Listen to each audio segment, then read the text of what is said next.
প্রকৃতির রুদ্র রূপ দেখছে বাংলাদেশ। একদিকে আকাশ ভাঙা ভারী বর্ষণ ও উজানের ঢলে ভয়াবহ বন্যা, অন্যদিকে পাহাড়ি ধসে প্রাণহানি যেন থামছেই না। দেশের পূর্বাঞ্চল, উত্তর ও দক্ষিণ পূর্বাঞ্চলের প্রায় 10টি নদীর অববাহিকায় একই সময়ে নদীর পানি বিপদসীমা অতিক্রম করেছে, যার ফলে লাখো মানুষ হয়েছেন পানিবন্দী আর ভোগান্তি বেড়েছে চরমে। 10 জুলাই বাংলাদেশ পানি উন্নয়ন বোর্ডের বন্যা পূর্বাভাস ও সতর্কীকরণ কেন্দ্রের সর্বশেষ তথ্য অনুযায়ী দেশের পূর্ব ও উত্তর পূর্বাঞ্চলের বন্যা পরিস্থিতির দ্রুত অবনতি হচ্ছে। বর্তমানে দেশের নদী পর্যবেক্ষণ কেন্দ্রগুলোর মধ্যে 10টি স্টেশন বন্যা পর্যায়ে এবং 9টি স্টেশন সতর্কতা পর্যায়ে রয়েছে। বিশেষ করে ফেনী, নোয়াখালী, লক্ষ্মীপুর, চট্টগ্রাম এবং পার্বত্য চট্টগ্রাম অঞ্চলের পরিস্থিতি অত্যন্ত উদ্বেগজনক।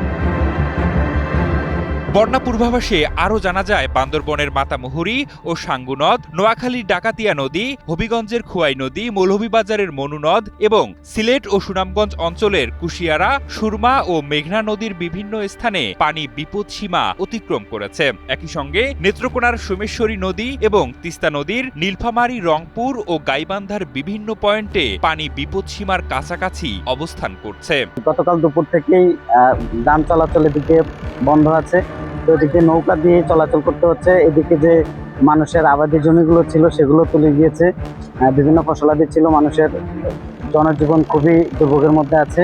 কক্সবাজারের উখিয়া ক্যাম্পেও দেখা দিয়েছে বন্যা পরিস্থিতি। কয়েকদিনের টানা বর্ষণের ফলে বন্যা ও চট্টগ্রাম অঞ্চলের ভয়াবহ পাহাড় ধস সহ চলমান দুর্যোগে দেশজুড়ে মৃত্যু 30 ছাড়িয়েছে। হাজার হাজার হেক্টর জমির ফসল নষ্ট হয়েছে, পাশাপাশি পানিবন্দী হয়ে ভোগান্তিতে পড়েছেন লাখো মানুষ। বৈরী আবহাওয়া ও বন্যা পরিস্থিতি বিবেচনায় চট্টগ্রাম বোর্ডের অধীনে সব জেলায় গত 8 জুলাইয়ের এইচএসসি ও সমমানের পরীক্ষা স্থগিত করা হয়। রেল লাইন পানিতে ডুবে যাওয়ায় বিভিন্ন জায়গায় রেল যোগাযোগ বন্ধ রয়েছে।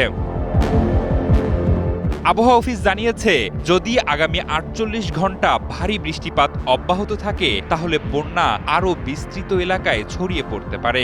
বিশেষ করে পার্বত্য চট্টগ্রামের খরস্রোতা নদীগুলো আরও ভয়াবহ হতে পারে। প্রকৃতির এই রুদ্ররূপ আরো কতদিন স্থায়ী হবে তা স্পষ্ট করে বলা কঠিন। তবে আবহাওয়া অফিস বলছে, চলতি মাসের 12 তারিখ থেকে বৃষ্টির প্রভাব কমতে পারে। তবে বর্তমান পরিস্থিতি বিবেচনায় দুর্যোগ মোকাবিলায় স্থানীয় প্রশাসনের পাশাপাশি প্রশিক্ষিত উদ্ধারকারী বাহিনীকে সর্বোচ্চ প্রস্তুতিতে রাখা প্রয়োজন বলে মনে করছেন অনেকেই।